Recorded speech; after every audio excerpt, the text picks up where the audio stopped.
अच्छा, अक्सर लोग कहते हैं कि हमें अपवर्क पर जॉब्स नहीं मिलती। हम जो प्रपोजल्स भी इतने अच्छे लिखते हैं, अकॉर्डिंग टू द जॉब लिखते हैं, टेम्पलेट्स बिल्कुल यूज़ नहीं करते। और जो जॉब में कहा गया है, उसी के मुताबिक जो है वो हम बात करते हैं, इधर उधर की बातें नहीं करते। तो फिर भी हमें रिस्पॉन्स नहीं आता, तो उसकी क्या वजह है, हम क्या गलत कर रहे हैं? अच्छा, इसमें चार रीजंस जो मैंने एक्सपीरियंस किए हैं खुद भी, बहुत as a freelancer, as a client, वो मैं आपके साथ शेयर कर देता हूँ।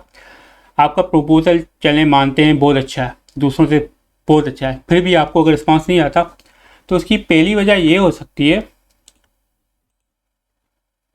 कि जो क्लाइंट है उसने सिर्फ अपवर्क पर ही जॉब पोस्ट नहीं की, उसने दूसरे प्लेटफॉर्म्स पे भी पोस्ट किए। हो सकता है उसने guru.com पे भी पोस्ट की हुई हो सकता है उसने freelancer.com पे भी पोस्ट की हो, और हो सकता है उसने आपका प्रपोजल देखने से पहले ही वहाँ से ही किसी एक अच्छे कैंडिडेट को हायर कर लिया हो। एक ये चीज़ हो सकती है। ये मैंने जब पहली जॉब पोस्ट की थी एज ए क्लाइंट, तो पहले मैंने guru.com पे की थी। वहाँ पे मुझे मतलब कि इतना मज़ा नहीं आया, जो फ्रीलांसर्स ने जो अप्लाई किया था। फिर मैंने freelancer.com पे की थी, वहाँ पे भी मुझे इतना मज़ा नहीं आया। फिर मैंने एंड में upwork.com पे की, वहाँ पे मुझे कुछ अच्छे मिल गए, तो मैंने वहाँ से हायर कर लिया। मैंने freelancer.com से और guru.com से हायर नहीं किया। तो ये भी हो सकता है कि फ्रीलांसर मल्टीपल मार्केट प्लेसेस पे जॉब पोस्ट करते हैं, उनको किसी दूसरी मार्केट प्लेस से कैंडिडेट मिल जाता है, तो फिर वो जहाँ जहाँ जिस मार्केट प्लेस पे आपने अप्लाई किया है वहाँ से हायर नहीं करता। एक ये वजह होती है।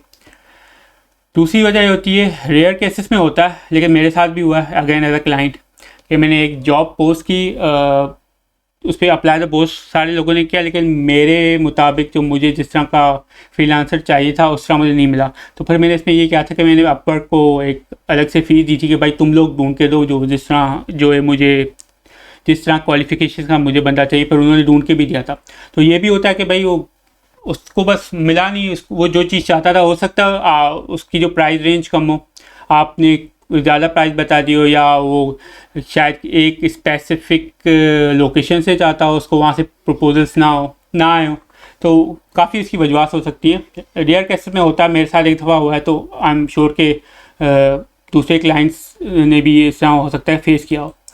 तीसरी चीज़ ये भी हो सकती है कि भाई उन्होंने जॉब पोस्ट की हो, जॉब उनका कोई इशू हो, उन्होंने पोस्ट की हो जॉब, और फिर वो उन्होंने इशू जो है खुद ही सॉल्व कर दिया। ये भी मैं एक्सपीरियंस कर चुका हूँ। मेरे जो एग्जिस्टिंग क्लाइंट्स हैं ना, उनमें से काफ़ी दफ़ा ये होता है कि वो एकदम ईमेल आ जाती है, बड़ा सब्जेक्ट में लिखा होता है अर्जेंट, कि भाई साइट जो है वो खुल नहीं रही, ये मसला हो गया, इसको जल्दी से देखो। अब अच्छा, मैं देखने बैठता हूँ, अभी 1 मिनट हुआ था, उनकी दूसरी ईमेल आ जाती है। वो कहते हैं नहीं, वो वाईफाई में मसला था इसलिए नहीं खुल रही थी। तो इस तरह भी होता है। तो कभी क्लाइंट को कोई चीज़ बैक एंड पे नहीं मिल रही होती, कोई इसको ऑप्शन चेंज करना होता है, तो कभी किसी वर्डप्रेस की अगर हम वेबसाइट की बात करें, तो कभी थीम ऑप्शंस में ऑप्शन होता है, कभी कस्टमाइजर सेटिंग में होता है, कभी थीम का कोई अलग ही ऑप्शन होता है, वहाँ पे होता है। तो क्लाइंट को कोई चीज़ नहीं मिल रही होती, तो मुझे ईमेल करते हैं, भाई ये चीज़ नहीं मिली, इसको बताओ कहाँ पे है। अच्छा, मैं अगर बैठता हूँ देखने, तो उनकी थोड़ी बात फिर ईमेल आ जाती कि कहते नहीं, मैंने वो फिगर आउट कर लिया। तो इस तरह भी हो सकता है कि क्लाइंट अपवर्क, उसको कोई इशू आया, उसने अपवर्क पे जॉब पोस्ट की हो, और उसके बाद उसको उस इशू किसी तरह फिगर आउट कर लिया, इसलिए ऊपर वो इसलिए उसने आप ऊपर रिस्पॉन्ड नहीं किया अपवर्क पर। एक ये भी वजह होती है, तो खुद ही इशू जो है रिजॉल्व कर लेता है, और फिर वो रिस्पॉन्ड नहीं करता। अच्छा, चौथी चीज़ ये भी होता है कि कुछ लोग होते हैं सॉफ्टवेयर कंपनीज में होते हैं, इंडिविजुअल्स फ्रीलांसर्स भी होते हैं, जिनको ना अंदाज़ा नहीं होता है एस्टीमेट देने का, कि सही एस्टीमेट क्या होना चाहिए फला फला प्रोजेक्ट का। तो वो क्या करते हैं, एज ए क्लाइंट, उनको कोई जॉब मिली होती है, उनको कोई प्रोजेक्ट मिला होता है, उनसे पूछा जाता है कि भाई आप अपनी प्राइस बताएं कि कितने में करेंगे। तो उनको अच्छा, एस्टिमेशन करना ना, वो भी एक स्किल है कि आप प्रोजेक्ट को देखकर एस्टिमेट कर सकें कि भाई ये कितनी देर में होगा। ये भी, इसके बारे में भी मैं बाद में कभी बात करूँगा।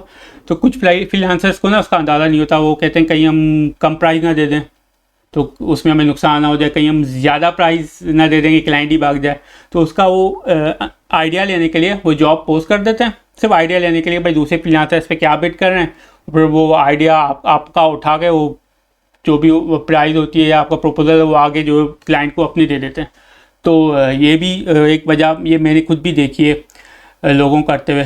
तो ये भी होता है कि भाई इसी वजह से जो है आपको कोई रिस्पॉन्ड नहीं आता, क्योंकि आपने जो जहाँ पे मैंने बिड किया होता है जिस प्रोजेक्ट पे, वो असल में रियल प्रोजेक्ट होता ही नहीं, वो सिर्फ एक आइडिया लेने के लिए, प्राइस रेंज लेने के लिए लोग पोस्ट करते हैं। तो इस वजह से जब आप अप्लाई करें ना किसी जॉब पे, हायरिंग रेट ज़रूर देख लें। ये मेरा हायरिंग रेट है बाय, ठीक है। तो हायरिंग रेट ज़रूर देखा करें, और अगर बहुत कम है तो फिर उस पर फिर आप बिल्कुल भी जो है अपना टाइम वेस्ट ना करें। ज़्यादा है, डिसेंट है। कोई कभी ये भी होता है ना, जैसे मैंने कहा कि क्लाइंट लेजिट होता है लेकिन वो कहीं और से हायर कर चुका होता है, या उसने इशू खुद कभी फिगर आउट कर लिया होता है। तो अगर 100% नहीं है, उससे थोड़ा कम भी है, तो फिर भी आप उस पर ज़रूर अप्लाई करें। बहुत कम है तो फिर रिस्क ना लें, इतनी मेहनत उस पर ना करें। तो ये चीज़ करके देखें।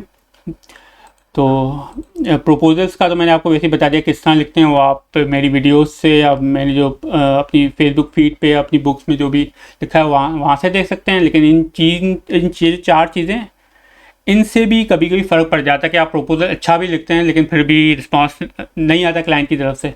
तो ये 4 रीजंस में से कोई एक हो सकता है, ठीक है। तो आप अगर सिर्फ हायरिंग रेट ही देख लें क्लाइंट का कि इसका क्या हायरिंग रेट है, तो मेरे सामने ये चीज़ भी जो है काफ़ी हद तक जो आपकी मतलब जो कंप्लेन है आपकी ये कम हो जाएगी कि मुझे प्रोजेक्ट क्यों नहीं मिलते। अच्छा, एक और चीज़,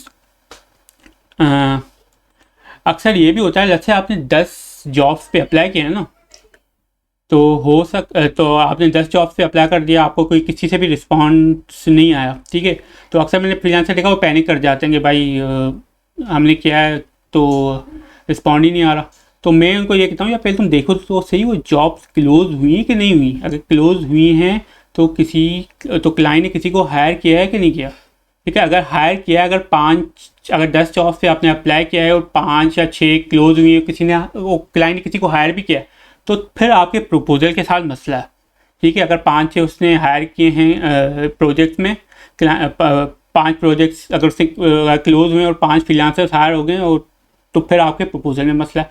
लेकिन 10 में से 9 जॉब्स ओपन है, क्लाइंट ने किसी को हायर नहीं किया, सिर्फ एक ही में हायरिंग है, तो फिर आप इतनी ज़्यादा टेंशन ना लें, ठीक है। फिर मतलब वो 9 जॉब्स अभी ओपन नहीं हुई ना, हो सकता है वो क्लाइंट इन 4 में से कोई हो कि वो उसका कोई हायरिंग का मूड ना हो, ठीक है। तो उसमें टेंशन लेने की ज़रूरत नहीं है कि आपके प्रपोजल शायद बुरे हैं इस वजह से किसी ने हायर नहीं किया। वो आप स्टेटस देख लिया करें जॉब का कि हायरिंग उस पर हुई है कि नहीं हुई है। अगर नहीं हुई है, मेजॉरिटी ऑफ द जॉब्स में हुई है, तो इतना टेंशन लेने की ज़रूरत नहीं, आप पर अप्लाई करते हैं दूसरी जॉब्स पे।